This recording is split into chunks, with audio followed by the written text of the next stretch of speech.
आज मेरी तीसरी बेटी पैदा हुई। सारी रात जिंदगी व मौत की कश्मकश में रहने के बाद सुबह के वक्त मैंने बच्चे को जन्म दिया था। मेरी ननद जब कमरे में आई तो मैंने कहा, मुबारक हो, आप एक बार फिर से फूफो बन गई हैं। ये सुनते ही मेरी ननद बोली, हाँ भाई, कौन सा पहली बार बनी हूँ, घर में तो वैसे भी भतीजियों का जुमा बाजार लगा हुआ है। बस मेरी ननद ने ये कहना था कि अचानक अल्लाह की तरफ से घर में आज चाइनीज नहीं पकाई क्या। खाने की मेज पर धरे लवाजमात देखकर किरण ने बड़ी भाभी की तरफ इस्तफामिया निगाहों से देखा था। बाकी सभी खाना शुरू करने से पहले हाथ रोके इन दोनों की तरफ मतवज्जा हो गए थे। बड़ी भाभी गड़बड़ा गई, नहीं असल में कपड़े धोते काफी देर हो गई आज, और मिसवा फरवा भी सुबह से मटन खाने के फरमाइश कर रही थी तो मैंने मटन बना लिया, कल चाइनीज पका लूंगी। इनका अंदाज कदरे वजाहती सा था। किरण के चेहरे पर तनाव सा आ गया। खूब भाभी, अपनी बेटियों की फरमाइश तो आपको याद रही, लेकिन मेरी पसंद नापसंद की कोई अहमियत नहीं। इन दोनों ने तो आज मटन की फरमाइश की, जबकि मैं कल रात ही आपको चाइनीज पकाने का कह चुकी थी। लुकमा तोड़ते बड़े भैया का हाथ रुक गया था। खुशमगीर निगाहों से बीवी को देखा। जब किरण चाइनीज पकाने का कह चुकी थी तो पकाई क्यों नहीं। अल्फाज से कड़ा लहजा था। बड़ी भाभी ने थूक निगला। वो मैंने सोचा, ये सोचने समझने का काम तुम रहने ही दिया करो, जो कहा जाए बस वो किया करो। इन्होंने बात पूरी होने से पहले बीवी को बुरी तरह झिड़क दिया था। बड़ी भाभी सबके सामने बहुत सुबकी महसूस कर रही थी। शोहर के आतिश फशा मिजाज से अच्छी तरह वाकिफ थी, और यहाँ तो मामला भी तीन भाइयों की अकलौती लाडली बहन की फरमाइश का था। आज दिन में भी ढंग से कुछ नहीं खाया। सोचा था रात को पेट भरकर चाइनीज ही खाऊंगी, लेकिन किरण रकत अमेज लहजे में कह रही थी। अम्मा के दिल पर हाथ पड़ा था। बड़े भैया ने मलामती निगाहों से बीवी को देखा, जो खफत से होंठ काटती खुद को कोस रही थी। जहाँ इतना कुछ कर लिया वहाँ चाइनीज भी पका लेती। अगर बड़ी भाभी मसरूफ थी तो तुम पका लेती। चाइनीज पकाना कौन सा मुश्किल काम है। लगे हाथों अरसलान ने भी बीवी की खबर लेनी चाहिए। वो जज़ब होकर रह गई। इन दिनों वो उम्मीद से थी, और बड़ी भाभी ने इसकी तबीयत के पेश नजर अज खुद शाम का खाना पकाने की जिम्मेदारी अपने सर ले ली थी। बेटा, दस्तरखान पर बैठकर बदमज़गी नहीं करते। बाकी जो इतनी सारी नेमतें सामने रखी हैं, अब इनकी नाशुक्री मत करो। दादी ने माहौल का तनाव महसूस किया तो शफीक लहजे में बोली, अगर मेरा खाया पिया किसी को अच्छा लगता तो आज यहाँ चाइनीज रखी हुई होती। आप सभी खाएं ये नेमतें। किरण कुर्सी धकेल कर उठ खड़ी हुई। अपने कमरे का दरवाजा जोरदार ठाके साथ बंद किया। सभी जानते थे अब ये दरवाजा सुबह ही खुलेगा। सारे दिन की भूखी मेरी बच्ची बेचारी भूखे पेट सो जाएगी। अम्मा की बड़बड़ाहट तीनों भाइयों की पेशानी पर बल पड़े। बीवियां शर्मिंदगी से दो चार। मिसबा फरवा अपनी जगह चोर बनी बैठी थी। किरण बिना कुछ खाए उठकर गई थी, सो सब ने ही खाने से हाथ खींच लिए। दादी ने तासुब से सर हिलाया। अच्छा खासा माहौल खराब हो गया था। क्या यार, तुमने मामूली सी चाइनीज के लिए घर में इतना बड़ा फसाद कर दिया। ये सब ठीक नहीं है। किरण, इसने हस्बे आदत रात वाला वाकया सुबह कॉलेज में अपनी बेस्ट फ्रेंड इरम के गोश गुजार किया था। कॉटन के सफेद शलवार कमीज में हल्के गुलाबी रंग के दुपट्टे सीने पर फैलाए दोनों एक साथ डिपार्टमेंट की सीढ़ियां उतर रही थी। पूरी बात सुनने के बाद इरम ने तासुब से सर हिला दिया था। बात चाइनीज की नहीं, अहमियत की है। इन्होंने मेरी पसंद पर अपनी बेटियों की फरमाइश को तरजीह दी, और ये चीज ने बर्दाश्त नहीं कर सकती। किरण का अंदाज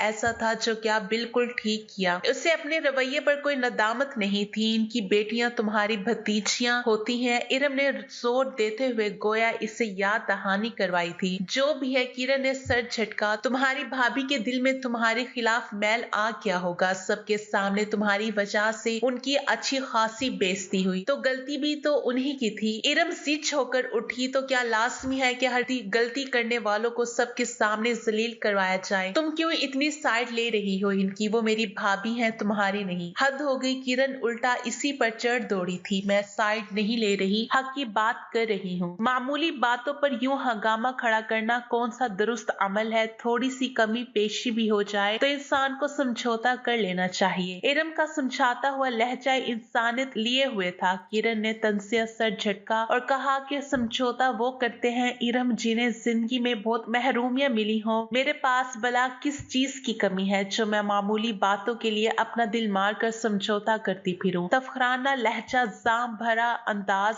अरिनम ने इस पौधे की दरख्त से टेक लगाते हुए कदरे गौर से इसका खूबसूरत चेहरा देखा। बेनियाजी और खुद एतमादी जिसके एक एक अंदाज से झलकती थी। तुम्हें जिंदगी में सब कुछ मिला, इसलिए तुम्हें शुक्रगुजार रहना चाहिए, लेकिन जिंदगी हादसात का मजमुआ है। आने वाला कल गुजरे हुए कल से हमेशा मुख्तलिफ होता है। इरम इसे जो समझाना चाह रही थी, किरण वो समझना नहीं चाहती थी। सो दोनों खामोशी से क्लास की जानिब चल दी। छोटी भाभी के यहाँ तीसरी बेटी की पैदाइश हुई थी। सारी रात जिंदगी और मौत की कश्मकश में रहने के बाद सुबह शादी के वक्त इन्होंने सेहतमंद बच्ची को जन्म दिया था। कमरा इस वक्त अफराद खाना से भरा हुआ था। किरण ने थोड़ा सा झुककर कंबल में लिपटी गुलाबी गुड़िया को देखा और बिना प्यार किए सीधी हो गई। इंसानी जिस्म का सबसे नरम हिस्सा दिल अगर बेहिस हो जाए तो सबसे सख्त हिस्सा बन जाता है। फूफो गुड़िया बहुत प्यारी है ना? आलिया, जोया और छोटी बहन की पैदाइश पर बहुत पुरजोश हो रही थी। आप एक बार फिर फूफो बन गई हैं? हाँ भाई, कौन सा पहली बार बनी हूँ। घर में वैसे ही भतीजियों का जुमा बाजार लगा हुआ है। भतीजे की फूफो बनती तो कोई बात भी थी। आलिया और जोया चुप सी होकर इसका मुंह तकने लगी थी। छोटी भाभी ने बेसाख्ता लब काटे, लेकिन बेटियां तो रहमत होती हैं। फूफो बड़ी भाभी की मिसबा ने आहिस्ती से कहा। वह बच्चों में सबसे बड़ी थी, समझदार और संजीदा। किरण हंसी। रहमत अगर हद से ज्यादा हो जाए तो जहमत बन जाती है। जैसे बिन मांगी बारिश। दादी को पढ़ी लिखी पोती की नाअकबत अंदेशी पर अफसोस हुआ था। कुछ कहने के लिए मुंह खोला, फिर बंद कर दिया कि बाखूबी जानती थी। दोनों माँ बेटी इन बातों को अक्सर रद्दी के मोल रोल देती थी। सिद्रा भाभी के भाई की शादी की तारीख तय हो गई थी। वो आजकल बरी वगैरह की शॉपिंग के सिलसिले में बुरी तरह मसरूफ थी और अपनी बहनों के साथ बाजार निकल जाती। वापसी शाम ढेर सारे शॉपिंग बैग्स के हमरा होती। इन्होंने बतौर खास अपनी और बच्चियों की शॉपिंग की थी। इस वक्त लॉन्च में शॉपिंग बैग्स खोले वो सबको अपनी शॉपिंग दिखा रही थी। ये मेहंदी पर पहनूंगी, ये मायों पर, और ये वाला बारात के लिए ठीक रहेगा ना? बड़ी भाभी कपड़े खोल कर दिखाते हुए वो सबसे मशवरा भी ले रही थी। किरण कुशन गोद रखे चैनल सर्चिंग में मसरूफ थी, लेकिन जब उन्होंने वलीमे में पहनने के लिए गहरा सब सूट निकाला जिस पर सिल्वर नफीस सा काम था, किरण बेसाख्ता निगाहें उठाकर इसकी तरफ देखने पर मजबूर हो गई। वाह, बेसाख्ता इसके मुंह से निकला। प्यारा है ना? इन्होंने कदरे इश्तियाक से पूछा। हाँ बहुत। सिद्रा भाभी मुस्कुराई थी। मुझे कब से ऐसे सूट की तलाश थी। मुस्कुराहट गायब हो गई। किरण इस सूट पर सताशी अंदाज में हाथ फेरती गोद में लिए बैठी थी। अगर इतना ही इस पर तुम्हारा दिल आ गया है तो तुम रख लो। किरण चाय की चुस्कियां लेते गजा की फ्रॉक दलाना ऑफर पर सिद्रा भाभी का दिल थमने लगा था। क्या वाकई? किरण ने कंधे उचकाए। हाँ हाँ भाई, खुद तो कह रहा है तुम्हें सिद्रा फिर और ले लेगी अपने लिए। तुम्हें तो वैसे भी बहुत कम कुछ पसंद आता है। अम्मा ने फौरन हाँ में हाँ मिलाई थी। बड़ी भाभी ने सिद्रा का चेहरा देखा जो जब्त की ना जाने कौन सी मंजिल से गिर रही थी। वो तंग दिल नहीं थी। आंखों के किनारों से बेताब कतरे अंदर ही कहीं बहुत खामोशी से गिरे थे। किसी ने रस्मी तौर पर भी इसे पूछने की जरूरत महसूस नहीं की थी। बाज़ औक़ात बज़ाहिर मामूली बातें बहुत दिल दुखाती हैं। इन दिनों वो सालाना इम्तिहानात के बाद फारिग थी। रात गई कुतुब दीनी करती, दिन चढ़े सोई रहती। किसी को इसके रोजे शब पर अगर एतराज था भी तो कहने की जुर्रत कोई नहीं रखता था, क्योंकि वो माँ की लाडली, भाइयों की दुलारी थी। अम्मा आजकल संजीदगी से इसके रिश्ते के बारे में सोच रही थी। इस सिलसिले में हमीदा खाला के घर इनके आजकल बाकायदगी से चक्कर लग रहे थे और ये अम्मा और हमीदा खाला की मुश्तरका कोशिशों का ही नतीजा था कि कुछ अरसे में एक मकबूल घराने से इसका रिश्ता आ गया। इमरान अकलौता था। इसकी 3 शादीशुदा बहनें इसी शहर में अपने अपने घर खुश व खुर्रम जिंदगी गुजार रही थी। बशीर अहमद उम्र के इस हिस्से में था जहाँ सारे फराइज से सबक दोष होने के बाद फारिग अल बाली के एहसास से सरशार ज्यादातर वक्त दोस्तों के साथ बैठक में ही गुजारते रह गए। कौसर बेगम तन्हाई और उकताहट का शिकार, दिल में चांद सी बहू लाने की तमन्ना शिद्दत से जाग उठी थी। सादतमंद बेटे ने माँ की ख्वाहिश पर फर्माबरदारी से सर झुका दिया था। थोड़े ही अरसे में इन्हें किरण की सूरत अपने गोहरे मकसूद मिल गया। किरण के लिए इतनी खूबियों का हामिल का रिश्ता पाकर अम्मा के पांव खुशी से जमीन पर नहीं टिक पा रहे थे। कुछ लोग हमेशा से ही किस्मत के बहुत भूनी होते हैं। बड़ी भाभी का तबसरा शुक्र खोरों को खुदा शुक्र दे ही देता है। छोटी भाभी की तवील ठंडी सांस खसे कम जहां सिद्रा भाभी ने दोनों हाथ झाड़े थे। किरण की नाजुक मिजाजी का ज्यादातर अताब वही बनती थी। अब इसका यूं झट मंगी पट ब्याह वाला मामला देखकर इन्होंने खासा सुकून का सांस एडवांस लिया था। डिको पेंट का बेश कीमत फर्नीचर, बेहतरीन कलाकारी, इलेक्ट्रॉनिक की छोटी बड़ी एशिया, जदीद तराज खराज के मलबूसात, ब्रांड्स, जूते, कॉस्मेटिक, सब कुछ परफेक्ट। बड़े भैया लिस्ट पर निगाहें दौड़ा रहे थे। बज़ाहिर तो सब कुछ परफेक्ट है किरण, लेकिन तुम्हें अगर कोई कमी पेशी लगे तो बताना मुझे भी। मुझे तो सब ही परफेक्ट चाहिए भैया, जरा सी भी कमी नहीं चलेगी। सोफे पर आलती पालती मारे कुशन गोद में रखे नाखून फाइल करती किरण ने अंगूठे और उंगली को मिलाकर जरा सी इशारा करते हुए ठंग कर कहा। बड़े भैया हंसने लगे। तो और क्या, मेरी किरण का झेस ऐसा होना चाहिए कि लोग देखें तो देखते रह जाएं, किसी को ये कहने का मौका ना मिले 3 भाइयों की अकलौती बहन का झेस बस यूं ही सा है। अम्मा की बात पर दादी टोके बिना ना रह सकी। चादर देकर ही पांव फैलाने चाहिए। बहू खुदा हमारी बच्ची का नसीब अच्छा करे, ये मादी चीजें सजी खुशियों का जामिन नहीं है। गो कि इनका लहजा नरम था, लेकिन अम्मा को बेहद बुरा लगा। सच्ची बात जितनी भी शीरी लहजे में की जाए कड़वी ही लगती है। अरे वाह दादी, आपको क्या पता ससुराल में इन्हीं चीजों की वजह से ही कितनी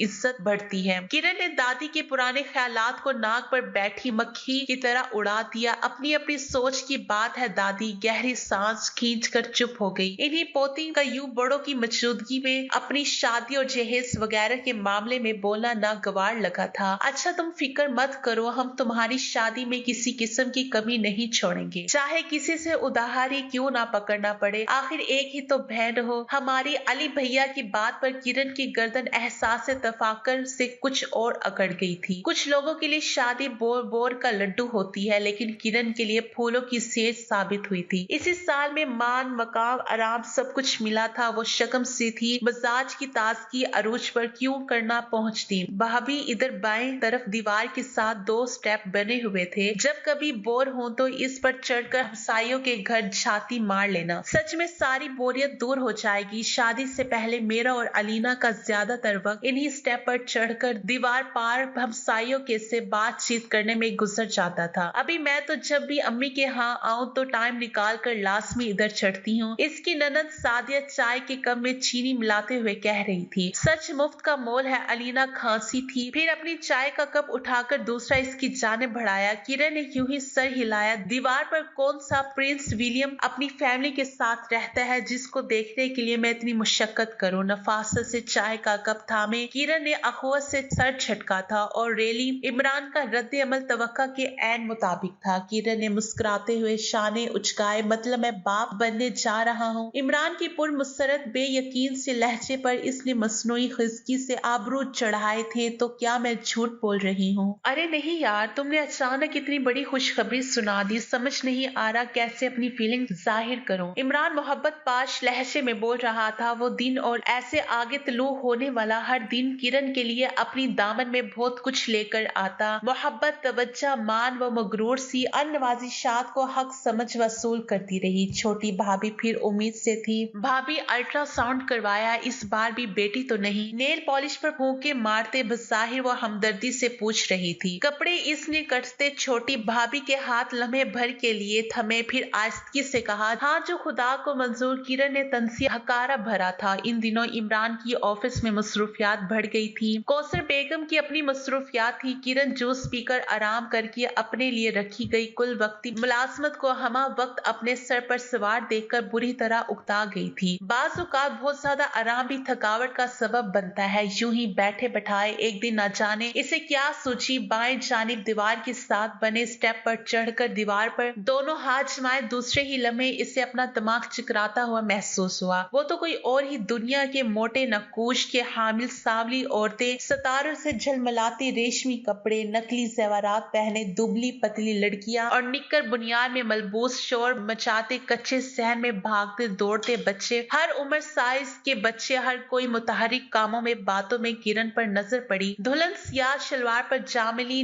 कमीज पहने दुपट्टा देहाती स्टाइल में सर पर लपेटे बर्तन मांजते औरत के लिए लबों से निकला था। सबकी निगाहों में हैरत अंगेज हसरत की जगह इश्तियाक उमंग आया था। किरण तेजी से नीचे उतरी। सामने का माहौल और मंजर देखकर इसे बेइख्तियार उकाई आई थी। मुसीबत कभी बताकर नहीं आती। इस दिन टाइल्स वाले वॉशरूम में इसका पांव बुरी तरह फिसल गया था। वो अम्मा के घर एक पुरतकल्लुफ दिन गुजार कर असर के वक्त वापिस लौटी थी। चूंकि डिलीवरी के दिन करीब थे तो अम्मा के घर चक्कर कई रोज बाद ही लगाती। इस समय खफ्तीम अपनी निगाहों के सामने घूमते महसूस हुए। दर्द इतना शदीद था कि नाकाबिले बयान। कई घंटे मौत जिंदगी के जंग लड़ते इसने मुर्दा बेटे को जन्म दिया था। कौसर बेगम बेदम होकर सोफे पर गिर गई। इमरान की आंखें शिद्दत गम से सुर्ख हो रही थी। मजीद रो परसा खबर वो कभी मां नहीं बन सकती। किरण ने आंखें खोली तो अपनी खाली गोद को देखा। खाली कोख का एहसास वहशत बनकर पूछा गया। वो रोई, चीखी, तड़पी और गालियां दी और चुप साधी, ऐसी चुप जिसमें मौत सुनाटा था। क्या यूं भी होता है? अजियत ही वक्त थमता नहीं है, अपनी मखसूस रफ्तार चलता आगे बढ़ जाता है। बहुत कुछ अपने पीछे छोड़कर ना जाने कितने अरसे के बाद वो अम्मा के घर जाने के लिए खुद को तैयार कर पाई थी। मौका ही ऐसा था, छोटी भाभी ने बेटे को जन्म दिया था। ये खबर सुनकर वो कई लम्हों तक यूं ही खाली जहर की कैफियत में चुप से बैठी रही। फिर उठी, हल्के नीले रंग का कॉटन का कढ़ाई वाला सूट सेबे तन किया, शिफॉन का हमरंग दुपट्टा सीने पर फैलाया, नेचुरल कलर की लिपस्टिक लगाकर बाल समेटते हुए चोटी बनाई। खुद को समझने का फन इंसान किसी और से नहीं सीखता, ये इसको खुद ही सीखना पड़ता है। घर में दाखिल होते ही से खुशगवार सी चहल पहल का एहसास हुआ। सब्ज ग्रिल वाले बरामदे की दाएं जानिब से वो किचन में मिसबा घन चक्कर बनी हुई थी। वो यूं ही कदम कदम चलती दरवाजे पर आ खड़ी हुई। आप ही मुझे कबाब चाहिए, आलिया लाड से फरमाइश कर रही थी। मुझे फिंगर चिप्स उचक कर स्टोर पर बैठती मिसबा याद दहानी करवा रही थी। ओके बाबा, बालों को थोड़ा सा ऊपर करके कैचर में चकरते इसने आस्तीनें ऊपर चढ़ाई थी। चूल्हा जलाया, सॉस पैन रखा और फिर से मतलूबा लवाजमात निकाल कर स्लैब पर रख रही थी। मैं तो सिर्फ नूडल्स खाऊंगी, गोल मटोल सी जोया घुंघरीले बालों वाला सर हिलाती हुई तीसरी बार कह रही थी। मिसबा आपी, मैं सिर्फ नूडल्स। ओके मैडम, सुन लिया। मसरूफ सी मिसबा ने झटपट उसे तैयार किया था। किरण मुस्कुराई किचन के आज खुले दरवाजे पर खड़ी रही तो इसने दुबली पतली मिसबा को देखा। वो भी तो इसी घर की बेटी थी जिसने खुद इतमादी और खुददारी तो थी, लेकिन इंसाम और एहसास बर्तरी और तफाकर नापैद था। इसे बड़ी भाभी की तरबियत पर रश्क आया था। काश अम्मा, अगर आप भी मेरी नाज व नाम उठाते वक्त तवाज़ुन रखती तो आज मैं यूं इस तरह। इसके पलकों पर लर्जिश उतरी थी। फूफो आगे किसी भतीजी की नजर इस पर पड़ी तो नारा बुलंद किया। बेख्तियार इसका दिल चाहा अपनी भतीजियों को बाहों में भर ले। इसकी आमद पर सबसे बेपनाह मुसरत का इज़हार किया था। झुककर गुलाबी कंबल में लपेटे भतीजे को देखा और बहुत नरमी से अपने होंठ इसकी पेशानी पर रख दिए। आप एक अदद भतीजे की फूफो बन ही गई। आखिर मिसबा ने मुस्कुराते हुए